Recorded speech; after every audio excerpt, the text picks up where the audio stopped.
Alhamdulillahilladzi arsala rasulahu bil huda wa dinil haqq liyudhhirahu 'ala dini kullihi wa kafa billahi shahida. Ashhadu an la ilaha illallah wahdahu la syarika lah wa ashhadu anna Muhammadan 'abduhu wa rasuluh. Allahumma salli ala Sayyidina Muhammadin wa ala alihi wa ashabihi ajma'in. Rabbi syrah li sadri wa yassir li amri wahlul 'uqdatam min lisani yafqahu qawli. Allahumma la sahla illa ma ja'altahu sahla wa anta taj'alul hazna idza syi'ta sahla. Allahumma la ilma lana illa ma 'allamtana innaka antal alimul hakim. Allahumma 'allimna ma yanfa'una wanfa'na bima 'allamtana wa zidna ilman wa 'amalan ya rabbal alamin. Amma ba'du. Hadirin jamaah salat subuh Masjid Ar-Rahmah, Bapak dan Ibu, mudah-mudahan semua sehat walafiat. Semoga kita diberi kesempatan lagi saum di Ramadan 1447 Hijriah insyaallah. Kalau membandingkan dengan saum Nabi Muhammad sallallahu alaihi wasallam, kita sudah saum lebih banyak dari beliau jumlahnya. Karena beliau seumur hidupnya yang 63 tahun, saumnya hanya 9 kali. Kita lebih dari itu. Kita lebih dari 9 kali. Tapi jangan tanya kualitas yang 9. Karena yang 9 itu lebih baik dari puluhan kali kita saum. Kenapa hanya 9 kali? Karena baru saum di usia 54 atau 55 tahun. Kenapa di usia 54 atau 55? Karena surat Al-Baqarah-nya juga baru turun. Surat Al-Baqarah, surat Madaniyah. Surat yang turun setelah Nabi hijrah ke Madinah. Dan dalam surat Al-Baqarah ada ayat perintah menjalankan saum. Kutiba alaikumus syiyam, ada di surat Al-Baqarah, dan surat Al-Baqarah turun setelah hijrah. Artinya selama Nabi masih di Mekah belum ada perintah saum di bulan Ramadan. Padahal beliau sudah jadi Nabi di usia 40. Tapi perintah saum baru turun di tahun kedua Hijriyah, di bulan Sya'ban di tahun 2 Hijriyah. Artinya ada jarak 15 tahun dari status sebagai Nabi dengan perintah saum itu sendiri.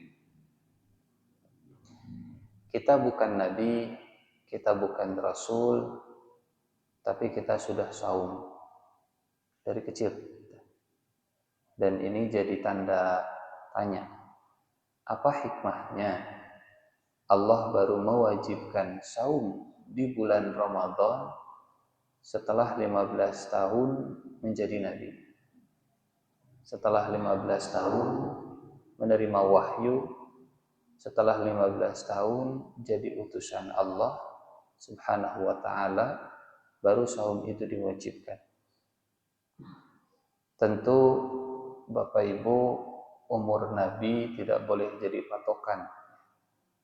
Nabi oge da saumna umur 55, kewe ngantosan 55. Karena hukum beramal patokannya bukan ke usia Rasulullah Sallallahu Alaihi Wasallam.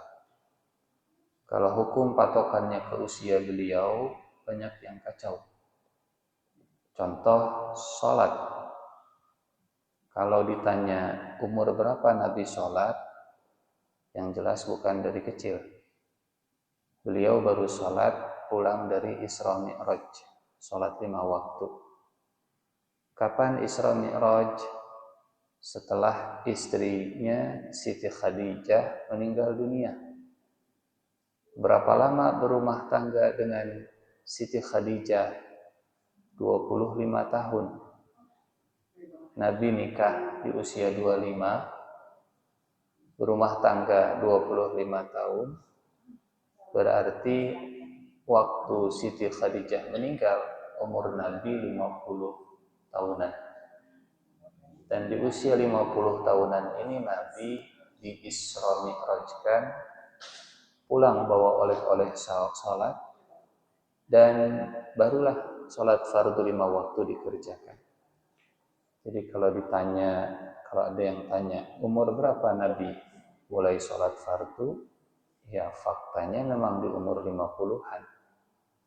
Tapi umur beliau bukan patokan menjalankan hukum. Ya, kewe 50 tahun. Nanti ada lagi yang nanya, Pak, Bu, hari Nabi ngaos Quran umur sabaraha tahun? Ya umur 40. Da wahyu baru diterima di umur 40 sampai ke 63. Oh, yang kewe lah. Ngaosna umur 40 tahun. Nabi oke ngaos umur 40 tahun. Enggak, umur Nabi bukan patokan. Tapi pertanyaan atau hikmahnya, apa hikmahnya sudah jadi Nabi, ya, di usia 40 belum saum juga. Ada waktu 15 tahun sampai saum diperintahkan. Apa arti 15 tahun ini?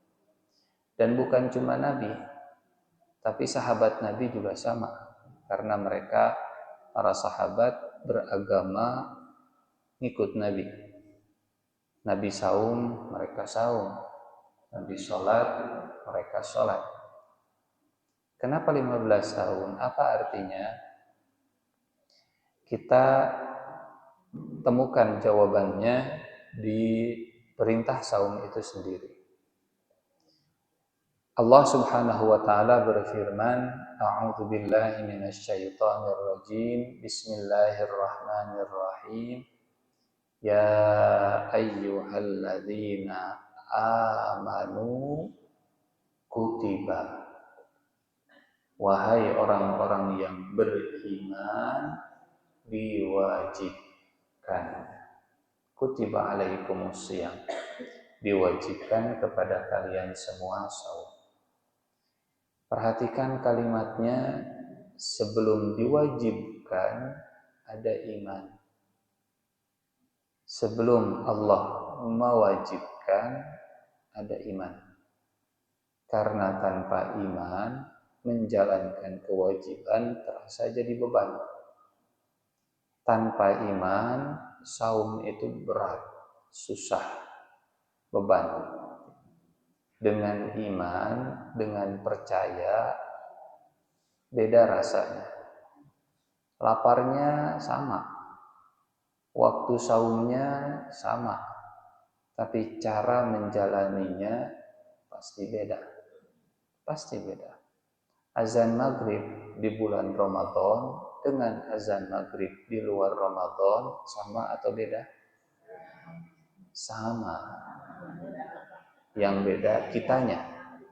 Yang beda kitanya. Da kitu-kitu kene. Azan maghrib mah tidak berbeda. Cuman karena sayanya yang berbeda.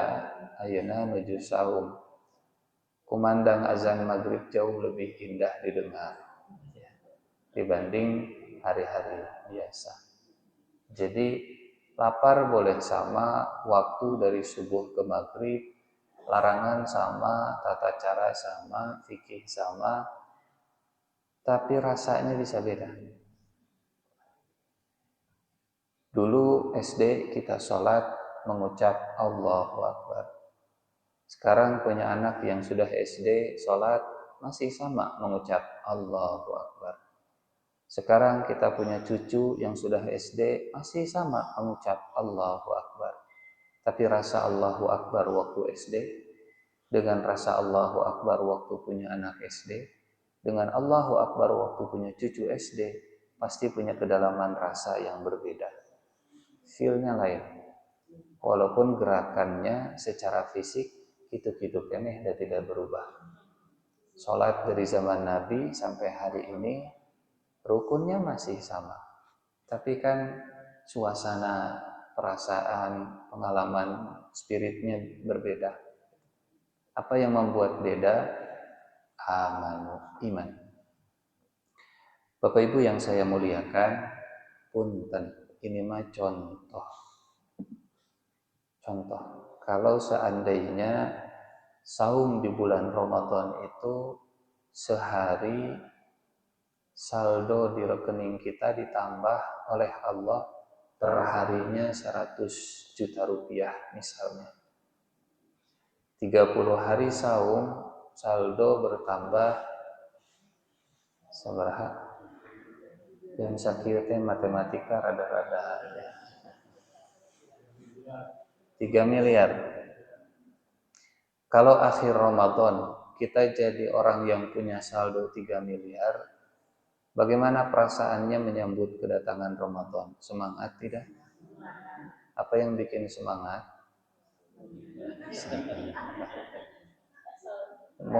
Ya, ujung ayatnya, ya mungkin kalau itu yang dijanjikan, ujungnya jadi la'allakum bengharun berituna.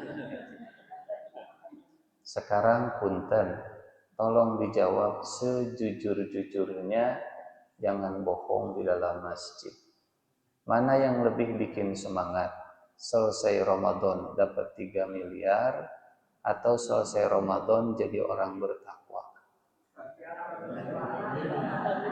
Tong bohongnya. Pamit biasa dua nana Pak Ustaz. Terasa 3 miliar. Alhamdulillah, marhaban ya Ramadan. Supaya jadi bertakwa. Feel. Masing-masing silahkan merasakan bagaimana getarannya begitu ya. Sok saum sehari 100 juta. Wah, sok saum kayak jadi orang bertakwa. Apa sama gitu. Karena iman kepada cuan itu bukan termasuk rukun iman. Wahai orang-orang yang beriman, imannya kenapa dipanggilnya dengan iman? Karena hanya orang beriman yang percaya bahwa takwa itu berharga. Kalau tidak pakai iman, nggak termotivasi. Takwa, naon gitu takwa. Tapi kalau sok 3 miliar dikasihan lah, gaskeun. Kalau la'allakum bengharun, ujungnya awalnya bukan panggilan wahai orang yang beriman. Cukup wahai para pemburu cuan, diwajibkan saum meh bala leunghar. Pasti semangat. Pasti semangat. Tapi ini sesuatu yang butuh modal besar. Dan membangun iman, mengokohkan iman, itu butuh waktu bukan sehari semalam. 15 tahun tadi ya. Kita lagi cerita kenapa saum itu enggak langsung. Sekarang sudah dapat wahyu, sekarang sudah jadi nabi, sekarang sudah muslim, ayeuna oge kudu salat, kudu saum, kudu haji, kudu zakat, kudu jihad, kudu mati syahid ayeuna oge. tapi bertahap, sedikit, sedikit, sedikit. Karena beragama itu tentang perjalanan. Beragama itu tentang perjalanan. Setiap sholat kita selalu minta dibimbing jalan yang lurus. Ihdinas sirat. Yang namanya perjalanan tidak langsung nyampe tujuan. Selengkah dua lengkah, semeter dua meter, sekilo dua kilo. Mungkin setiap orang nyampainya beda-beda, tapi yang paling penting kita tetap di jalan yang sama. Siti Khadijah pernah saum di bulan Ramadan. Atau yang ngawalar ya. Siti Khadijah belum pernah saum di bulan Ramadan. Siti Khadijah belum pernah sholat fardu 5 waktu. Nah, geuning kitu Pak Ustad, kan kabujeng ngantunkeun sata acan Isra Mi'raj. Kan kabujeng ngantunkeun sata acan hijrah ka Madinah. Tapi radhiyallahu anha, Allah ridho ke Siti Khadijah, Allah ridho dan Siti Khadijah juga ridho ke Allah Subhanahu wa taala. Pencapaian setiap orang bisa beda-beda. Yang penting semua tetap di perjalanan yang sama. Ihdinas siratal mustaqim. Ya ayyuhalladzina amanu. Dan iman itu meringankan perjalanan, meringankan kewajiban. Punten, ini mah contoh sekali lagi. Misalnya Pak DKM bilang, Bapak Ibu setelah pengajian semua diminta ke Monas. Nah Monas, tebih atuh, hujan, gerimis, macet, dan seterusnya. Yang datang ke Monas pagi ini bakal dibagi 50 juta rupiah. Jauh, tapi udah 50 juta. Berangkat mual. Macet, pagi-pagi macet. Jakarta, Bandung. Macet, tapi 50 juta rupiah. Berangkat mual. Hujan, tapi 50 juta rupiah. Berangkat mual. Tunduk, tapi 50 juta rupiah. Berangkat mual. Nah, ini semangat-semangat ya. Karena tahu di ujung bakal dapat sesuatu. Itulah iman. Kapungkur mah aya nu ngalagu sapertos kieu. Hanya iman di dada yang membuatku sanggup selalu tabah menjalani. Nah, laguna saha eta Bu, Pak? Geuning terang. Tapi betul. Dari semua lirik lagunya yang bener ngan eta. Hanya iman di dada yang membuatku sanggup selalu tabah menjalani. Iman yang meringankan dalam menjalankan kewajiban. Tanpa iman, ibadah jadi beban. Di Al-Quran ada cerita tentang iman yang ini bisa disebut ekstrim, dahsyat, tapi nyata, asli. Kita punten rada panjang bab imannya karena ini awal ayatnya ya. Sebelum diwajibkan saum, pembukanya adalah wahai orang yang beriman. Bapak Ibu pernah dengar cerita tukang sihirnya Fir'aun? Itu cerita tentang iman yang dahsyat luar biasa. Tukang sihir, mereka mau adu ilmu dengan Nabi Musa. Sebelum bertarung di stadion, bilang ke Fir'aun, Fir'aun, kalau kami menang, kami dapat apa? Wanipiro. Kata Fir'aun, kalian akan jadi orang dekat saya. Dan kalau sudah jadi orang dekat, jangan tanya tentang gaji UMK lah gaji nama. Upah minimum kerajaan. Besar pasti. Akhirnya pertarungan dimulai. Mereka lempar tongkat tali jadi ular. Nabi Musa lempar tongkat. Ini luar biasa. Al-Quran menggambarkan ular Nabi Musa itu pakai 3 kosakata. Su'banun mubin, hayyatun tas'a, janun wal ka'annahu janun. Yang pertama seperti piton. Piton itu besar badannya, walaupun nggak beracun gigitannya. Yang kedua, hayyatun tas'a, kobra. Ngeri kepalanya, beracun gigitannya, walaupun kecil badannya. Dan hayyatun tas'a, janun. Jan itu yang bergerak ngelincah. Jadi ularnya itu besar, kepalanya seperti kobra, dan bergeraknya lincah. Ada ular ya, kalau ularnya besar, lambat geraknya. Ini mas sudah besar, cepat. Dan semua ular tukang sihir diterui bulat, ditelan bulat-bulat. Ular mana yang makan tongkat dan tali? Hanya ularnya Nabi Musa. Kalau beneran ular makan tongkat dan tali, mungkin ini ular jalan lurus. Kunaon orai teh kieu salah nuang tongkat, ring teu luar lewat. Ular jadi jalan lurus. Dimakan semuanya, tukang sihir kaget, mereka langsung sujud. Dalam sujudnya kata tukang sihir, kami beriman kepada Tuhan semesta alam. Amanna bi rabbil alamin.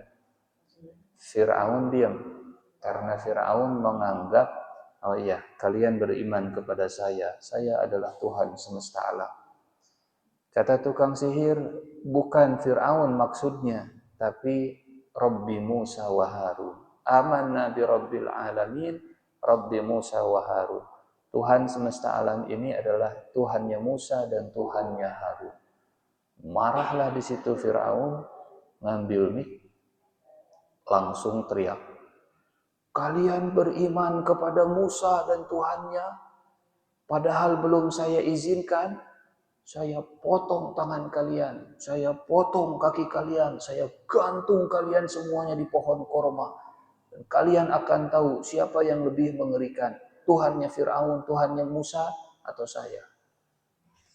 Apa jawaban tukang sihir yang sudah beriman?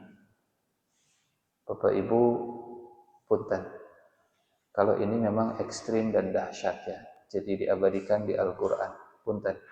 Sudah berapa tahun tukang sihir ini beriman? Atau sudah berapa bulan? Atau sudah berapa hari? Baru saat itu.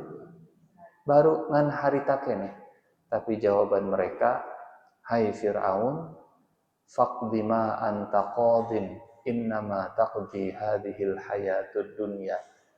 Bahasa Sundana yang ngakeun beuheung teken. Nah, apa itu? Kalau bukan orang Sunda, bacanya pasti susah. Nyangga keung, deu heung, teu keung. Nyanggakeun beuheung teken. Komadinya lah. Terserah. Kami sudah beriman, kami hanya ingin mengharapkan ampunan, apapun yang terjadi, apapun resikonya, terserah Anda. Iman meringankan ujian. Iman meringankan cobaan. Iman meringankan menjalankan ujian. Dan iman meringankan kita untuk saum. Man soma Ramadhana imanan. Punten, Bapak Ibu punten. Kira-kira ya, sekali deui imah contoh. Kalau satu ayat, jangan satu ayat, punten. Kalau satu huruf atau satu ayat adalah satu huruf maju seureuy. Kalau satu ayat baca Al-Qur'an, saldo kita bertambah 10.000. Kira-kira di bulan Ramadan sabaraha ayat nu bade diaos? Satu ayat bertambahnya 10.000. Kira-kira hoyongna maos Quran tengan saayat 2 ayat atau sebanyak-banyaknya? Kadang iman kepada cuan lebih besar daripada iman kepada pahala. Padahal hitungannya bukan ayat tapi huruf. Satu huruf, satu kebaikan. Baca Quran jadi syafaat. Kalau lancar bersama malaikat. Kalau terbata-bata 2 pahala. Cuma itu semua seringkali kalah dibanding sok Pak. Namun Bapak maos ku abdi dipasihan 5 miliar. Contoh. Ya ayyuhalladzina amanu. Ini yang pertama. Yang kedua, pada setel yang kolong teuing kana waktos. Yang kedua, ya ayyuhalladzina amanu kutiba. Kutiba artinya secara bahasa ditulis. Kataba yaktubu kitab tulisan. Nah, apa Ustadz diwajibkan da kutiba mah? Diwajibkan bahasa Arabnya ada furidho, wujiba, ya. Terus kenapa dituliskan jadi diwajibkan? Karena zaman dulu ditulis itu yang sudah jadi ketetapan. Kalau sudah fix, sudah tetap, nggak akan berubah-berubah, baru mereka berani tulis. Kalau zaman sekarang mah ada beda. Bahkan sudah dikirim, salah, tarik deui, edit deui, kirim deui. Ada berita duka teh naon? Ya, duka. Berita duka. Ada berita duka, kita mengucap bela sungkawa, tapi salah emot, bukan emot sedih, malah emot seri. Sudah kekirim WA-nya, masih bisa ditarik lagi. Tapi zaman dulu, kalau orang mau nulis di atas batu, di atas kulit, yang ditulis itu nggak akan diubah lagi. Artinya, nulis itu sesuatu yang sudah tetap, gitu ya. Hakim kalau keputusannya sudah final, sudah tetap, tulis ke sekretaris teh. Berarti yang ditulis yang tetap. Jadi aslinya ditetapkan, ditulis dan ditetapkan. Terjemahan bebasnya diwajibkan. Sekarang begini. Kalau Allah mewajibkan menjalankan saum, yang dapat manfaatnya Allah atau kita? Kita. Ada istilah sekarang namanya conflict of interest, gitu ya. Allah tidak punya konflik of interest. Allah itu nggak dapat manfaat apa-apa. Justru yang dapat manfaat manusia. Jadi Allah nyuruh sesuatu yang manfaatnya bukan buat Allah, tapi buat manusia. Itu artinya kasih sayang. Bapak ibu nyuruh anaknya sebelum sekolah sarapan dulu. Anaknya nggak mau, sarapan heula. Bade angkat ayeuna we moal dijajabkeun, moal dipasihan jajan, pokona mah kudu sarapan heula. Yang sehat AA, yang sehat Ade, yang sehat Teteh, ibu sudah siapkah? Kudu sarapan. Diwajibkan kepada anaknya sarapan dulu sebelum sekolah. Yang dapat manfaat anaknya, walaupun dipaksa, tapi manfaatnya kembali ke anak. Itu tanda sayang. Saat Allah mewajibkan sesuatu yang manfaatnya kembali ke kita, pemaksaan itu atau diwajibkannya itu adalah tanda kasih sayang. Saya main ke rumah Bapak Ibu malam-malam misalnya. Jam 12 pamit. Kata Bapak Ibu, Pak Ustadz, ulah ngendong di bumi Bapak Ibu, ngendong di dia. Yes Pak, yes Bu, badai pamit. Pokoknya mah pantona ditulakan ku ibu. pintunya dikunci. Bahaya, pulang jam 12 malam, bisa aya begal, bisa aya anarko, bisa aya ini dan itu. Pokoknya jangan pulang. Ibu bapak maksa saya, manfaatnya kembali ke saya. Betul? Dan diwajibkan, dipaksa, yang manfaatnya kembali ke kita adalah bentuk kasih sayang. Bentuk kasih sayang. Ini yang kedua. Yang ketiga, amanu kutiba alaikumusiyam. Punten, Bapak Ibu, mana yang lebih dulu? Mana yang lebih dulu? Bahasa Arab atau Al-Quran turun? Payun keneh aya bahasa Arab, atanapi payun keneh Al-Quran turun ke Nabi Muhammad. Bahasa Arab sudah ada sebelum Quran turun ke mereka. Betul? Berarti kosakata mufradat di Al-Quran sudah ada di bahasa Arab sebelumnya. Betul? Karena mustahil turun pakai bahasa Arab, orang Arabnya nggak ngerti. Paling maknanya ditambah, maknanya diperdalam. Nah, sekarang, apa arti saum buat orang Arab sebelum Quran turun? Apa makna saum buat orang Arab sebelum wahyu datang? Ternyata saum itu asosiasinya, identiknya, kalau mendengar kata saum, kalau mengucap kata saum, yang mereka fahami adalah kuda yang disiapkan untuk berperang. Itu saum. Orang Arab punya 3 kendaraan. Onta, kuda, keledai. Onta buat jalan jauh, buat bawa barang banyak.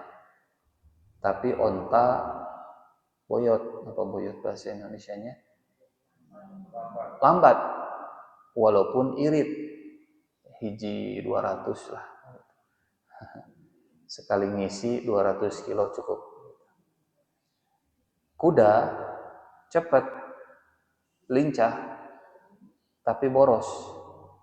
Nggak sehemat unta. Kuda itu 130, 120, 130. Sekali minum, lari 30 kilo, 30 kilo minum deui. Keledai, keledai masih gak motor lah gitunya. Dalam kotaan satset. Kalau mau pergi jauh, orang Arab pakai onta. Kalau mau perang, orang Arab pakai kuda. Kalau mau perangnya jarak jauh lewat padang pasir, pakai apa?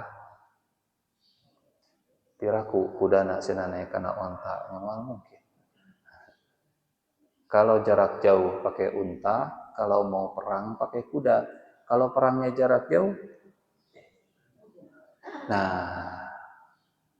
saum. Kudanya disuruh saum. Supaya yang tadinya 120 jadi hiji 30. Yang tadinya 130 jadi 140. Maksudnya kumaha? Supaya kudanya bisa sehemat unta, tapi tenaganya masih tetap sama. Itulah arti saum sebelum Quran turun. Jadi apa itu saum? Mengurangi makannya tanpa mengurangi aktivitasnya. Karena aktivitasnya disiapkan untuk berperang nanti. Jadi yang biasanya 3 kali makan kuda ini, akhirnya jadi 2 kali. Tapi kerjanya, produktivitasnya, aktivitasnya nggak berkurang. Masih sama. Jaga-jaga buat krisis, jaga-jaga buat perang, jaga-jaga supaya kudanya nggak manja. Makannya 2 kali, tapi fisiknya tetap kuat. Itulah arti saum. Itulah arti saum. Menyedikitkan makan, tapi lebih banyak kerjaan, lebih banyak aktivitas ibadahnya. Nah, saya khawatir makna saumnya dibalik begitu. Makannya jadi lebih banyak, aktivitasnya malah jadi lebih sedikit. Kalau orang Arab jahiliyah datang ke kita, ngelihat saumnya masih seperti itu, mereka bingung. Nuju naraon ieu, nuju saum. Nah, anu seueur-seueur teuing tuangeun teh. Saum cenah. Ari aktivitasna naon? Ah bobo we sadi dinten teh. Mereka bingung. Karena yang difahami aslinya saum itu tadi lebih kecil porsinya, tapi lebih kuat tenaganya. Itu saum. Saya pernah diundang di BPS. BPS itu Biro Pusat Statistik Jalan Suci. Kata teman-teman di BPS, Pak Ustadz, harga pangan menjelang Ramadan teh sok naik. Oh gitu, mohon. Kenapa Pak? Stoknya kurang? Enggak, stok mah sudah aman lah stok. Tapi masalahnya permintaannya meningkat. Permintaannya bertambah. Oke. Permintaan pangan bertambah, padahal kita mau masuk bulan Ramadan, kita mau saum. Saya teh masih belum paham begitu ya. Kita mau saum, tapi permintaan makanan, bahan pangan nambah. Kan rada kumaha begitunya. Padahal di bulan Ramadan mah berkurang. Punten, Bapak Ibu, uang belanja di bulan Ramadan sami atau nambih atau ngirangan?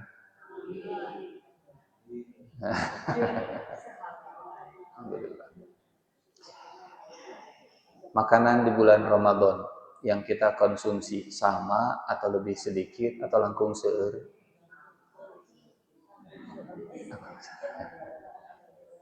Ada cerita saum di bulan di Al-Qur'an.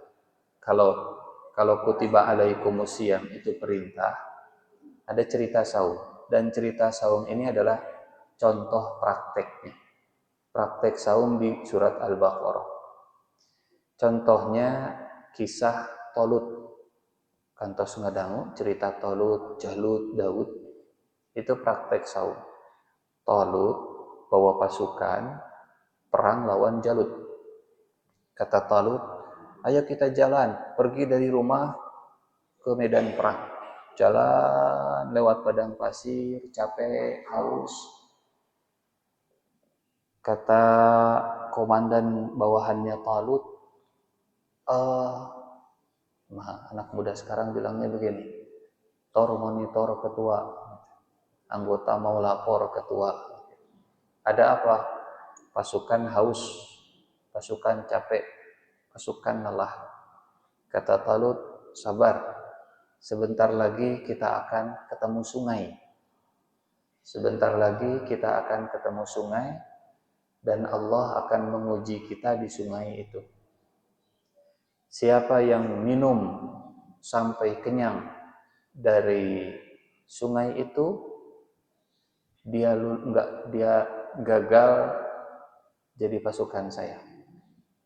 Tapi siapa yang minum cuma seceduk dan sakieu, selesai, dia boleh lanjut dan lulus jadi pasukan saya, lanjut lawan Jalut. Akhirnya mereka jalan, capek, lemas, kelihatan ada sungai, langsung lalu lompatan. Sungai, jebul. Hanya segelintir orang, ngan ayat 313. Cuma 313 orang saja yang ngambil begini. Jalan lagi. Dan 313 orang itulah yang bisa mengalahkan Jalut. Sungai itu adalah waktu maghrib. Sungai itu adalah waktu maghrib. Capek, haus, tenang, ada sungai. Kapan? Di mana? Pas maghrib seueur sungai. melimpah luar biasa, namanya sungai. Allahu Akbar, Allahu Akbar. Berarti gagal jadi pasukannya Talut. Tapi kalau azan maghrib, Allahu Akbar, Allahu Akbar, melimpah sungainya banyak, tapi tetap seceduk. Ayo kita lanjut aktivitasnya. Itulah yang akan diberikan kemenangan oleh Allah, sebagaimana Allah berikan kemenangan kepada Talut melawan Jalut. Jadi kenapa Ramadan bisa jadi bulan kemenangan? Rahasianya tadi. Makanya Pak Ustadz, kan umat Islam teh saum di bulan Ramadan ya, temenang-menang. Jangan-jangan seperti kisah pasukan Talut tadi yang pas. Dia bisa menahan lapar, haus, dan dahaga sampai maghrib, tapi pas maghrib datang nggak bisa nahan lagi.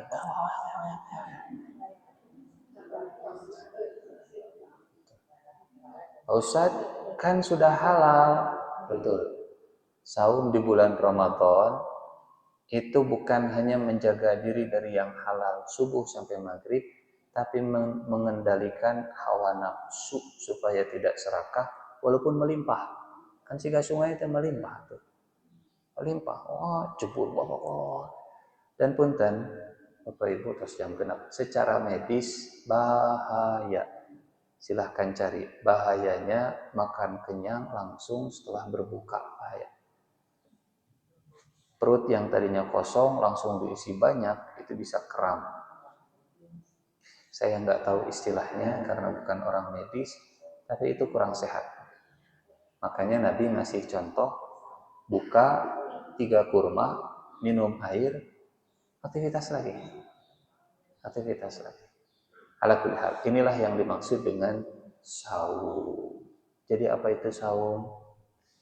Bagi orang Arab dulu, saum itu menyedikitkan makannya tanpa mengurangi aktivitas.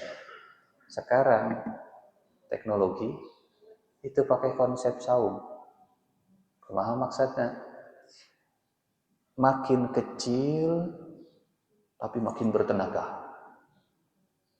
Dulu zaman disket, terang disketnya, disket 1,44 megabyte, ukurannya gede.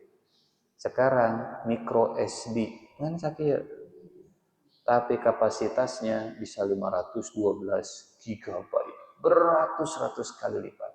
Ukuran makin kecil, tenaga makin besar.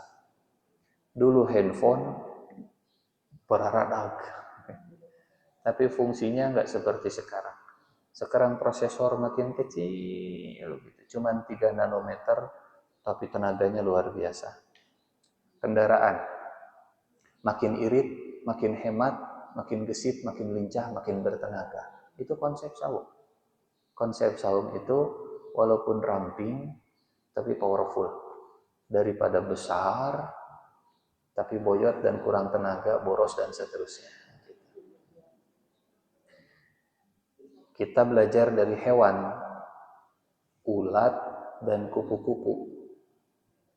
Saum di kepompong, jadi ulat sebelum saum mak bahasa Indonesianya. Bahasa Indonesianya mak terawog. Tapi setelah di kepompong, keluar dari kepompong jadi makhluk yang lebih indah, tidak semenjijikan hilut, dan dia terbangnya kemana-mana, geraknya lebih lincah. Itulah saum. Itulah saum. Terakhir yang keempat, la'allakum tattaqun, supaya bertakwa. Takwa itu bukan cuma takut. Takwa diterjemahkan takut, tapi takutnya takut yang membuat kita bergerak. Kalau orang zaman sekarang bilangnya begini, saya lihat di sana ada bahaya, saya takut, saya khawatir, saya harus jaga diri saya dari bahaya itu. Itu namanya takwa. Bukan cuma sieun, tapi diam. Itu bukan takwa. Takwa itu saya takut di depan ada bahaya, terus saya harus ngapain? Oh, saya harus bikin persiapan, perlindungan, tameng, perisai. Itu namanya takwa. Pak, Bu, di depan kita ada api neraka.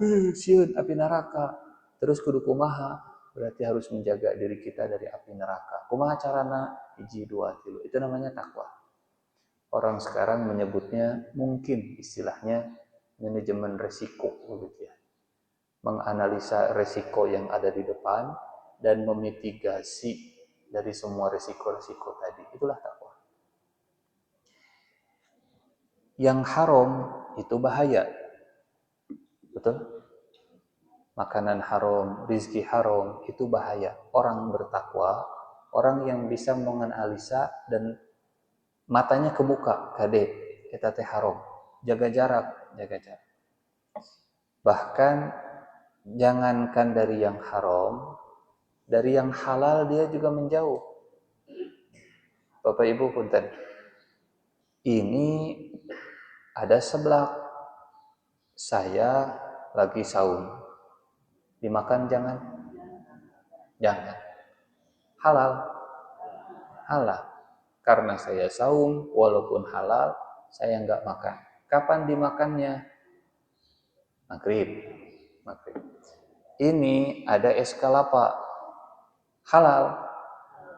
Saya lagi saum. Diminum jangan. Kapan diminumnya? Maghrib. Ini ada istri saya. Halal. Halal. Disentuh jangan. Jangan. Kapan disentuhnya? Tong maghrib atuh. Ari makanan minuman maghrib tenan. Ari pasangan make heula anak. Walaupun bisa membatalkan puasa, tapi tong berbuka dengan kan Pak Ustaz dengan yang manisnya, tuangan maksudnya manisnya. Ala kulli hal. Yang halal kita jaga jarak karena lagi saum. Maka yang haram lebih jauh dari saya. Ini haram, ini halal, ini saya. Dari yang halal saja saya sudah berjarak. Nah, jangan sampai dari yang halal saya berjarak, dari yang haram saya malah mendekat. Siga kumaha? Pak, Bu, ieu aya titipan tuangan ti saha? Ti Pak Haji Pulan. Haji Pulan mana? Eta Haji Pulan eta saum. Oh, nyangkenyang buka atuh. Ti Pak Haji eta nya Pak Haji eta mah nya kalakuan teh makanannya nggak dimakan, tapi dagingnya kita makan. Kan ngagibah itu makan daging bangke. Makan bangke haram atau halal? Haram. Makan bangke. Apalagi bangke manusia. Apalagi manusianya saudara kita juga. Yang halal dijauhi, yang haram malah dikonsumsi. Nah, itu berarti belum takwa. Jangan sampai ya yang halal tentu. Tapi yang haramna dikerjakan. Ngagibah teh, ngagosip teh, membicarakan buruk orang lain teh, atau dan seterusnya lah begitu. Nonton anu teu pararuguh teh dan seterusnya. Itu namanya la'allakum tattaqun. Supaya kita bisa tahu apa bahaya, ada bahaya apa saja dan bukan hanya takut tapi berlindung. Ini yang disebut dengan takwa. Duh, pihujaneunnya dinten ieu teh abdi naik motor, berarti kedahnya nak jas hujan, itu takwa. Abdi teh bade angkat haji, berarti kedahnya nak bekal, itu takwa. Mobil teh meuni kebut-kebutan teuing, pasang sabuk pengaman, itu takwa. Khawatir ada bahaya yang membuat kita jadi bergerak mencegahnya atau menjauhkannya. Saya teh mau perang, begitu teh sigana bakal bawa pedang, saya pakai baju besi itu takwa. Jadi ketakutan yang membuat kita bergerak. Lamun sieun hungkul tapi tidak bergerak, berarti cuma tahu, bukan takwa. Wallahu a'lam bishawab. Sakitu anu tiasa dipihatur, mudah-mudahan janten ilmu anu manfaat, mudah-mudahan umur kita panjang, mudah-mudahan Ramadan tahun ini lebih baik dari Ramadan tahun sebelumnya. Kalau tidak ada pertanyaan, alhamdulillah ayahnya Bapak Ibu, dan insya Allah hari Ramadan mah terlihat ini yang hadir sudah berpengalaman semua gitu ya. Sudah sering saum di bulan Ramadan. Iya mah mau penyegaran, hanya sekedar mengingatkan begitu. Tidak ada? Alhamdulillah. Kalau tidak ada, kita sama-sama tutup. Mudah-mudahan majelis ini jadi majelis yang mengangkat derajat kita di sisi Allah Subhanahu wa taala. A'udzubillahi minasyaitonir rajim. Bismillahirrahmanirrahim. Hamdan na'imin, hamdan syakirin, hamdan yuwafi ni'amahu wa yukafi'u mazidah. Ya Rabbana lakal hamdu kama yanbaghi li jalali wajhika wa 'azimi sultanik. Allahumma salli ala sayyidina Muhammad salatan tunjina biha min jami'il ahwali wal afat wa taqdi lana biha min jami'il hajat wa tutahhiruna biha min jami'is sayyi'at wa tarfa'una biha indaka a'la darajat wa tuballighuna biha aqsal ghayat min jami'il khairati fil hayati wa ba'dal mamat innaka ala kulli syai'in qadir. Allahumma barik lana fi Rajab wa Sya'ban wa ballighna Ramadan. Allahumma sallimna li Ramadan wa sallim Ramadan lana wa tasallamhu lana mutaqabbala. Rabbana taqabbal minna innaka antas samiul alim wa tub alaina innaka antat tawwabur rahim. Rabbana atina fid dunya hasanah wa fil akhirati hasanah wa qina adzabannar. Wa sallallahu ala sayyidina Muhammadin wa ala alihi wa sahbihi wa sallim. Walhamdulillahi rabbil alamin. Amin ya rabbal alamin. Hatur nuhun, mohon maaf banyak kekurangan. Wallahul muwaffiq ila aqwamit thariq. Wassalamualaikum warahmatullahi wabarakatuh.